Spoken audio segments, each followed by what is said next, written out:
Hello, everybody, and welcome back to the Somm TV podcast. My name is Jason Wise. On today's episode, if you've ever studied for an exam in the wine space, or you have ever tried to pick up a bottle of German wine, you've noticed a lot of very difficult text. Germany is filled with some of the most complex laws in the entire wine world. We have our very own Claire Copey and Minneapolis-based sommelier Amy Waller, who's an ambassador for Wines of Germany and a specialist on German wine laws. We're going to go deep today, guys. Wine Nerds Unite, because today's podcast is for you. Before we do that, I want to remind everybody, Tournament of Bubbles is streaming, and we have big news coming for Cup of Salvation, our brand new Somm film I know many of you have been waiting a long time for. The theatrical release is getting put together, and we're going to let you know dates very soon on that. Without further ado, let's talk about German wine law.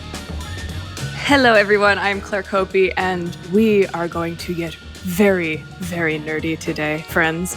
I am joined by the lovely Amy Waller. Amy, it is always a pleasure to see you. Thank you so much for taking time out of your very busy schedule to chat with us today. Thank you so much for having me, Claire.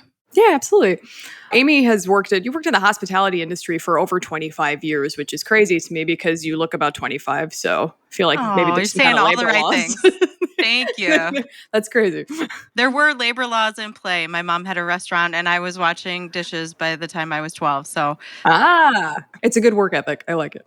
Yeah. And you've worked at a number of restaurants in the Twin Cities, in Minneapolis, including a James Beard Award-winning restaurant, The Bachelor Farmer. Very cool. And now you've switched the education side of things. You're an educator, and you work in sales for the German wine collection in 14 different states? Yeah, I've got 14 different markets, mostly based in the Midwest here, where German wine does so well. It's really fun to be in this area. And then I've also got Florida and Maryland and D.C. just to kind of get me moving around the country a little bit. Lots of different state-to-state liquor laws there. That must be fun. So fun.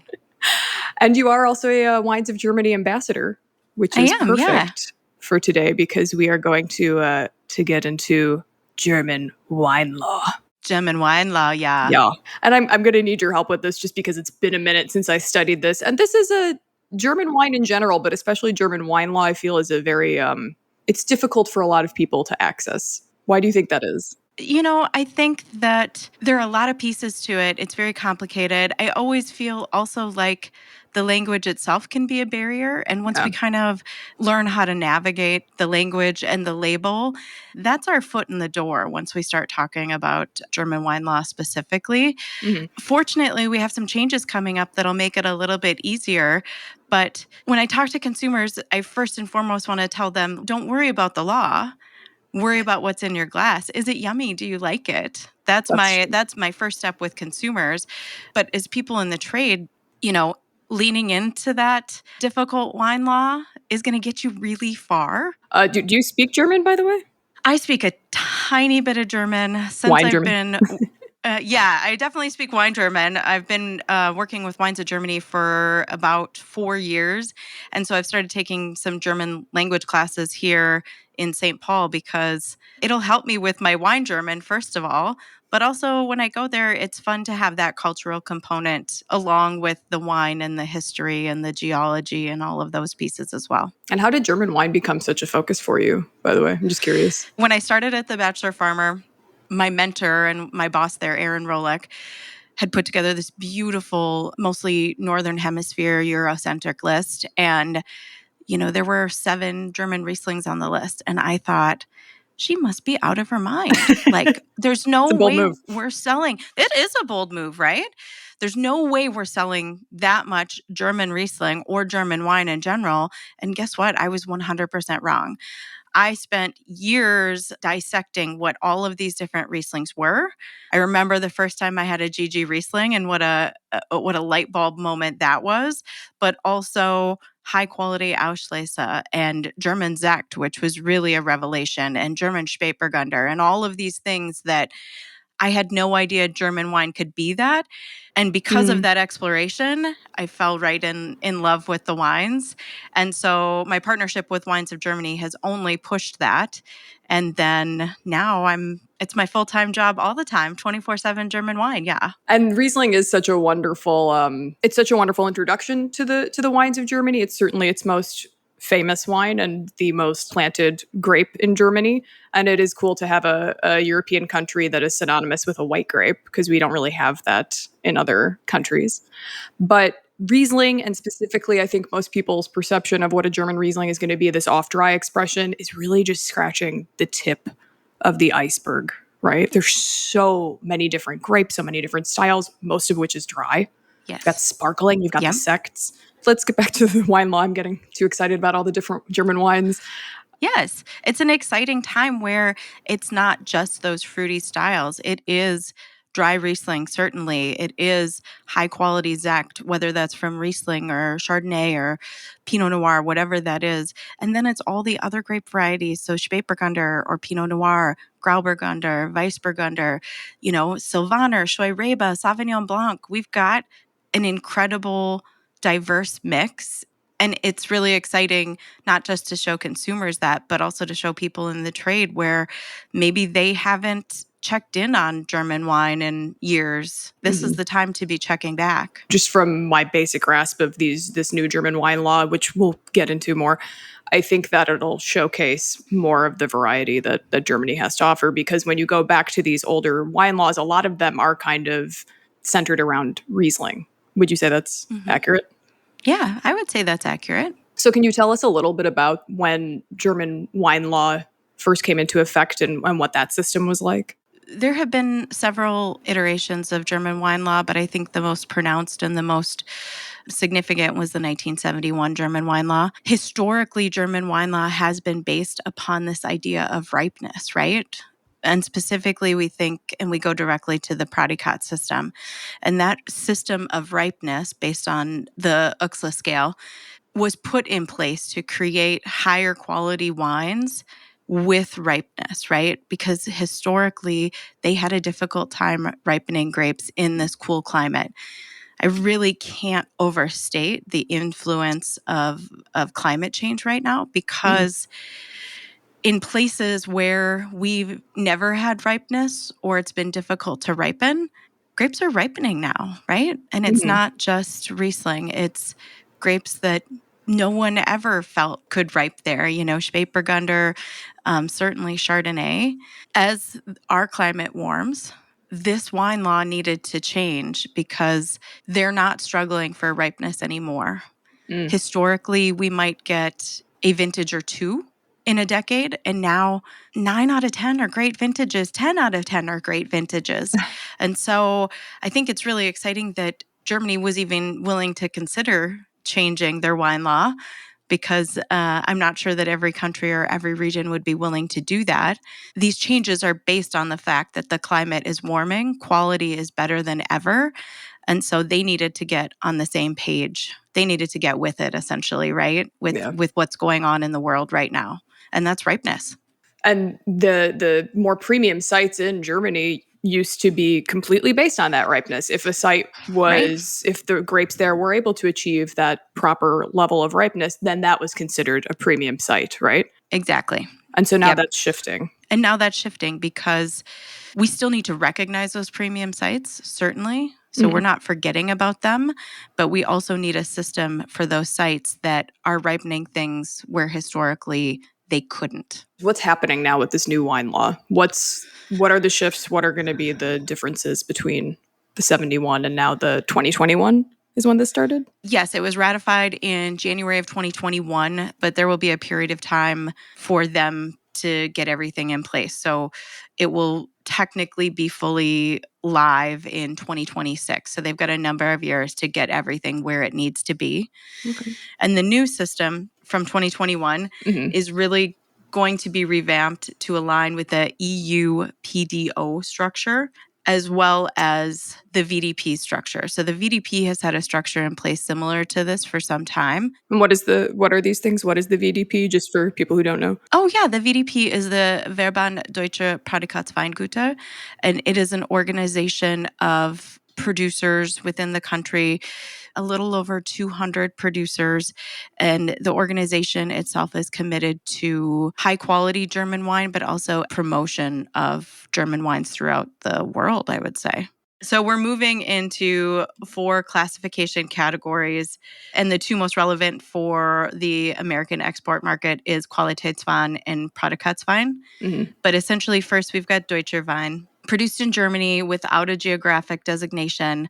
Very little is produced, and a very small percentage even makes it to the United States. Mhm. So this isn't going to be something that you're going to see regularly. Which is interesting to me because I feel like in a lot of countries, when you have your, without making too many comparisons, like a vin de France, Yeah. when it's grapes that can come from all over the country, I feel like you do see a lot of those exported. That's a good segue into Landwein, which essentially laterals like Vin de France, right? Okay. So technically, we'd call this like a PGI wine, so a protected geographical indication.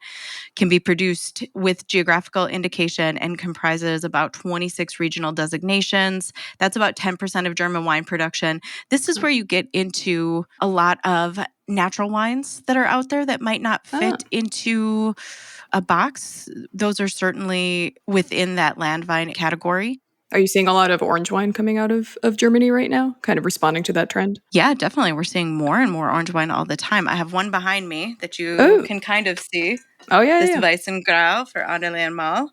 We love Gorge. that producer. So we're definitely seeing orange wine, whether that's from Pinot Gris, Pinot Blanc, Riesling. Occasionally you'll find like a skin fermented Scheurebe, which I think is really interesting too. I know. Gotta try me one of those. Oh yeah, we gotta get you some wine. I know. Also within that Landwein category, we've got producers that for one reason or another, they want to do things their way. And they might not fit into this Qualitätswein category. And so their wines are either declassified in quotation marks, but either declassified or intentionally made to be more outside the box. And so that's where they fit into the pyramid, is in that Landwein category. That's really cool to hear too, because this is a country that has such a beautiful history of winemaking, but you have this new, fresh generation of winemakers that are pushing the boundaries and the limits and wanting to play around and experiment and have fun. So you have this wonderful foundation and base of tradition, but starting to see some really playful, cool new wines coming out of Germany as well, which is exciting. I know. It's in a really energetic time. I'm always excited. So like this is totally on brand, on Just topic. two Midwestern for me. girls. Just really I know. excited. I know. We're excited about German wine. I think that the energy from some of these young producers that are doing things outside of the norm is unrivaled. And this is my specialization, but there are so few places that I think are doing what these young German producers are doing. They're really pushing boundaries. And yes, are we always going to have tradition? 100%. And I love that too.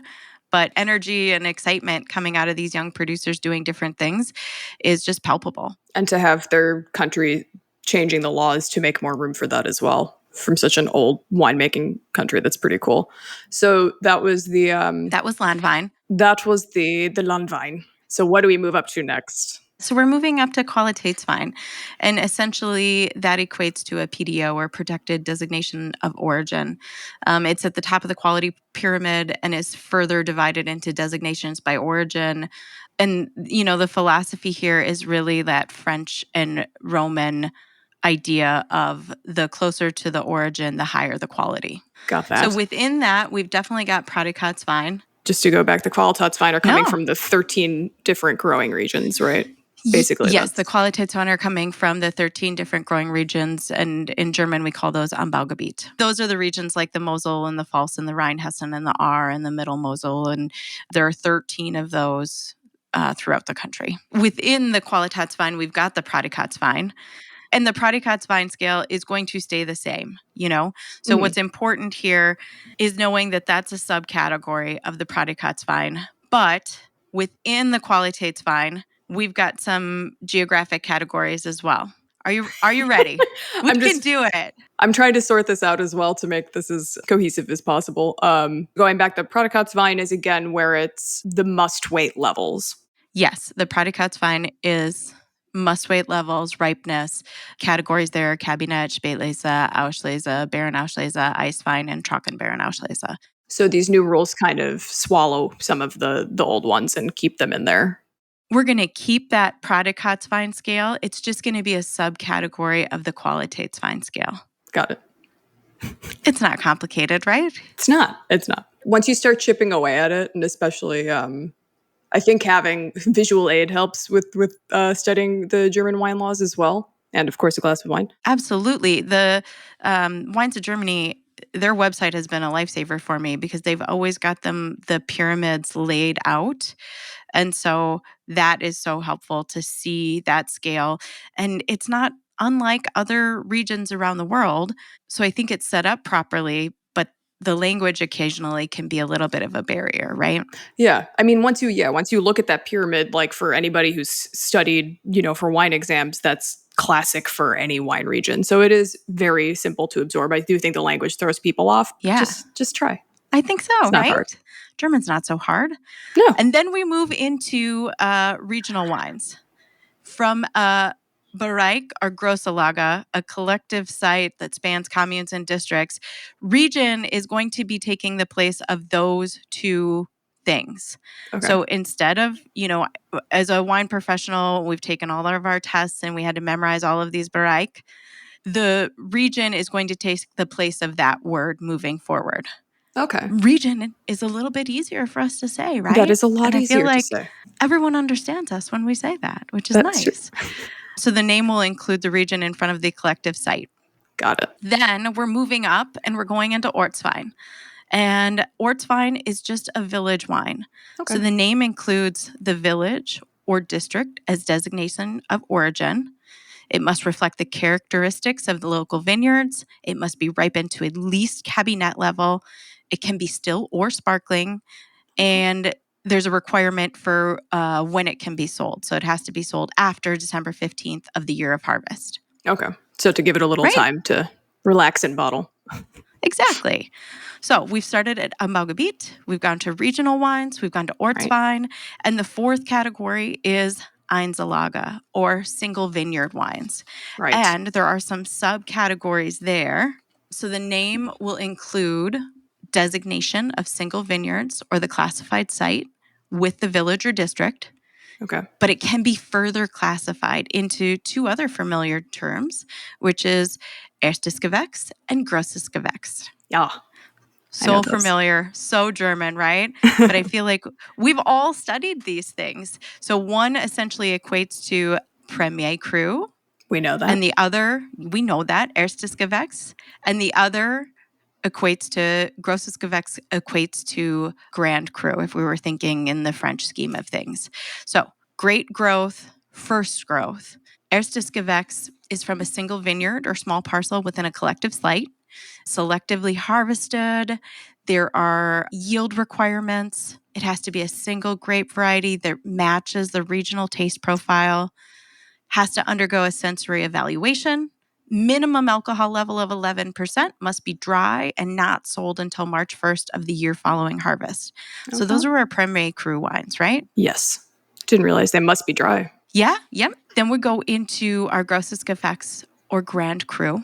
And again, from a single vineyard or small parcel, hand harvested, low yields not exceeding 50 hectoliters per hectare, single grape variety that matches regional taste profile, has to undergo that sensory evaluation again, minimum alcohol level of 12%, and it must be dry. And then white wines may not be sold until September 1st of the year following harvest, and reds not be sold until June 1st of the second year following harvest. So these are all things that this is, like we've already said, this is familiar stuff. These are tiers that we've seen that are in very similar structures with similar laws in other regions. Yes, 100%. You know, when you're going through a certification or you're just doing wine studies to perfect your craft, these are the things that you're already studying, right? Mm-hmm. You want to know where your Premier Cru sources are. You want to know where your Grand Cru sources are.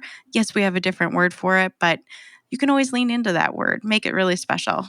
You know, it's fun to have a different word. And that is, from the country that it's from, because that's another thing that I've noticed is the labels have started changing with some of these producers to make them a little more accessible, a little more easy to understand, and sometimes even replacing the German name for the grape with an English name for the grape. So it's Yep. saying, Pinot Noir instead of Spätburgunder. Yeah.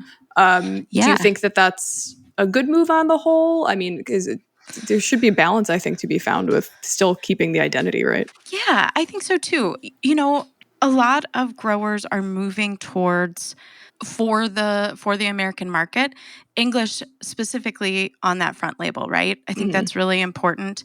If we want to sell wine to people who don't speak German, we've got to give them English, right? Or the French equivalent or whatever that is. And so a lot of times on that front label, particularly for some of our more value price point wines, I'm seeing English there, right? This is Pinot Noir. This is Pinot Gris. This is Pinot Blanc. And we're seeing English there.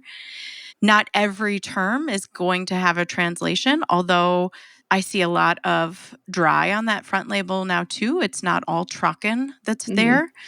Back label is where all the German tends to be. Okay. And I will say that some of the higher end wines, though, we're keeping the German on that front label. And that's partially for tradition, but also, in my mind, really for the integrity of either that region or that site or that grower, whoever that might be. Do you think, is there any pushback at all from some of the more traditional producers that want to stick to the old laws and the old ways, or is everybody pretty much just embracing these and enjoying the fact that they can now be a little more accessible to the market? That's a great question, and I don't have like a fully fleshed out answer for you. And here's the deal. So all of these changes have not been fully integrated yet. So I think they're still working on that integration, trying to figure that out. Thus far, what this change is going to do is really ultimately simplify things and also elevate a lot of different wines. And so, while I haven't heard anyone pushing back, I can understand where they might in some cases. If you've done things the same way for 400 years, maybe you don't want to change things. So I haven't heard any pushback directly, but it doesn't mean that there won't be some. And like with any change in life, there's always people that resist change. Sure. I'm sure that there will be, but I have not yet heard specific growers or producers speaking to that yet. TBD on that. So these new wine laws, again, as you mentioned, are a reaction to climate change and also to consumer taste as well. Historically, some of those fruitier wines were the most expensive wines in the world. They were highly prized. Yeah. And just like anything in life, trends change, tastes change. There was a time where those fruitier styles were in fashion, and consumer palates have and are moving towards drier styles of wine. I will say that occasionally I trick them with these fruity styles because they say they like dry, and guess what? If you give them a Cabernet with a good balance of acidity, that's what they really want. But I don't trick them all the time, just occasionally. But yes, overall, consumer palates, particularly in the United States, have moved towards dry wines. And as such, and with climate change, the new laws are really catering to those two factors. Like half of the production of German wines is dry. Is dry, yes. I think it's a huge misconception. It really is. And, I've had trade people really kind of balk at that as well. But about 50% is considered dry or Trocken, with another 20% being off dry or like Halbtrocken. And so for the most part, what is coming out of Germany is dry. And I find that a lot of Germans drink dry as well. And so really realizing the potential and still talking to both trade and consumers about dry Riesling from Germany. It is a thing, and it's a crisp, clean, refreshing, mineral-driven white wine with gorgeous fruit, and always having that conversation about, food pairings and occasions for a crisp, bright, refreshing white wine. And I gotta say, the rosés coming out of Germany too are, holy moly, they're so good. So fresh. So fresh, so good. I mean, rosé of Pinot Noir, sign me up for that all day. And then we've got Portugieser, we've got Dornfelder, we've got all of the little supporting grapes. But, dry rosé of Pinot Noir from the Baden, like, okay, sure. What do you think is like an upcoming region or style of wine coming out of Germany that people need to have on their radar? Well, you pointed out rosé, and I think that's like, we're still always getting through the white Zinfandel fight in the world. And first of all, coming from Germany, I'm always having to talk about dry Riesling. And then when I show them a rosé, I feel like people assume that it's going to be sweet. Rosé of Pinot Noir from either the Baden or the Pfalz, that's like my go-to sushi pairing. I think it's just really outstanding. Doesn't overpower, goes so great with tuna or salmon. Oh, that's my favorite. Other up-and-coming styles, German Sekt is having a moment, and it's going to continue to have a moment, and I am really excited for German Sekt. The quality is incredible. It's really, really outstanding in a way that early in my career, I had only ever had some of these more fruity styles and sort of more value-driven bottlings.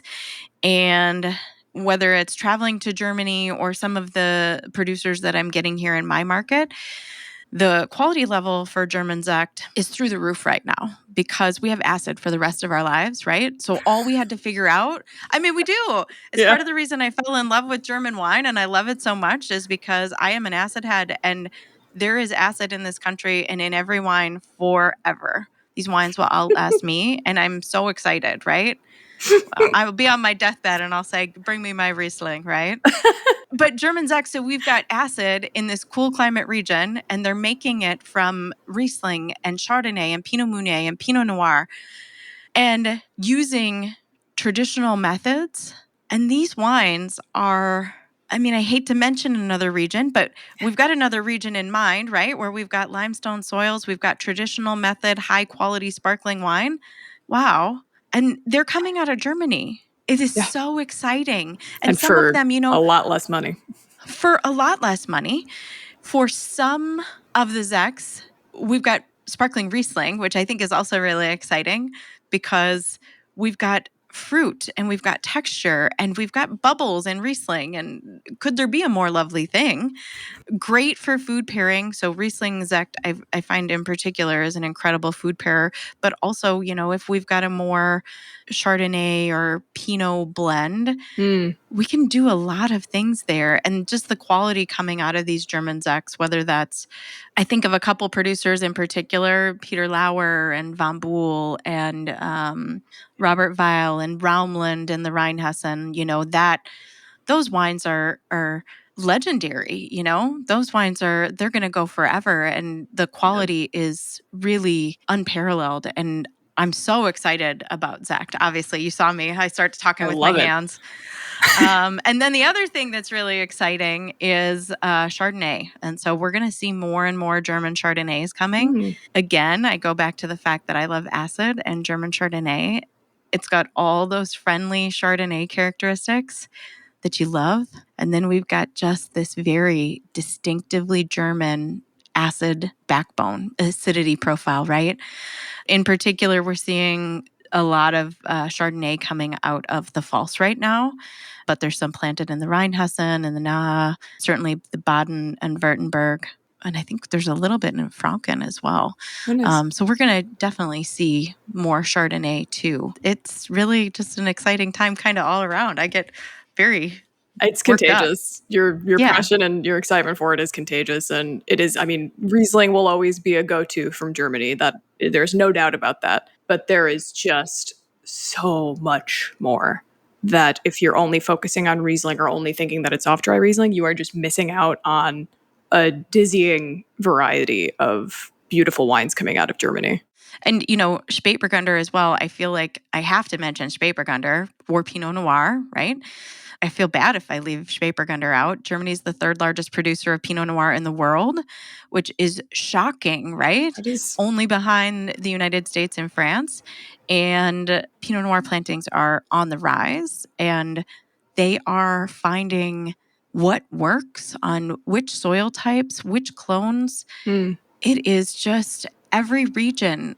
There is a different expression because Germany has such a varied, diverse soil composition. So we've got limestone and we've got volcanic soil and we've got slate and we've got, loam, loess, clay. We've got all of those fun things that happen in the middle.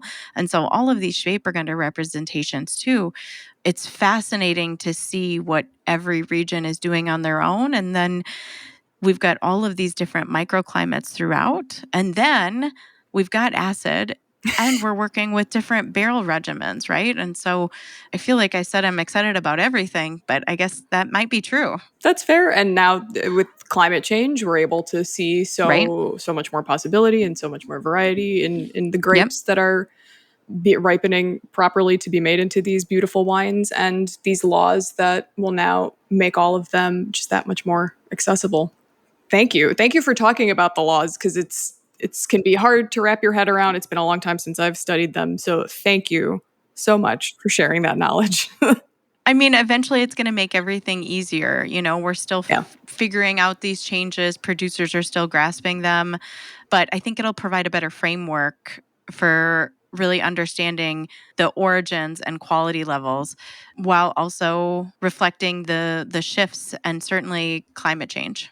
Well, thank you again, Amy. I hope that I get to bump into you soon and we can share a nice high-acid glass of Sekt or Chardonnay. Yes, Chardonnay. Yes, let's do it. I'm so excited. Where can we find you on social media, Amy, so that we can check you out and bother you?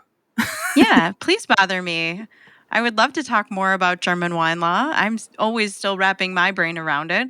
If you want to talk about German wine or Riesling or Chardonnay or anything in general, I am on Instagram at the only Waller of wine. Ooh. That is my Instagram handle. Yes. I'm sure there are more of us, but I'm the only one I know. The only Waller. So I am the only Waller. That's right. Well, cheers. Thank you again, Amy. And your excitement is so contagious about this. I'm more excited about German wines, more excited about German wine law, which is just a huge feat. So thanks for getting nerdy. I'll take it. That's a win. Thank you for getting nerdy. I appreciate it.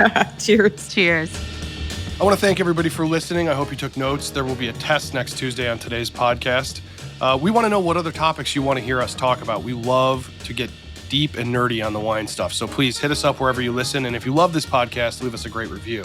I want to thank Amy Waller for all her knowledge on German wine laws and the German wine regions. I want to thank Claire Copey, and I want to thank John Adams for producing this episode. Coming up on SOM TV, we have a look back at the 2022 vintage in Napa, which is soon to be released. It's going to be a great piece that's coming very soon to you if you subscribe to SOM TV. Everybody, please drink something nice. I recommend a German wine now. You need it. You've earned it. Talk soon.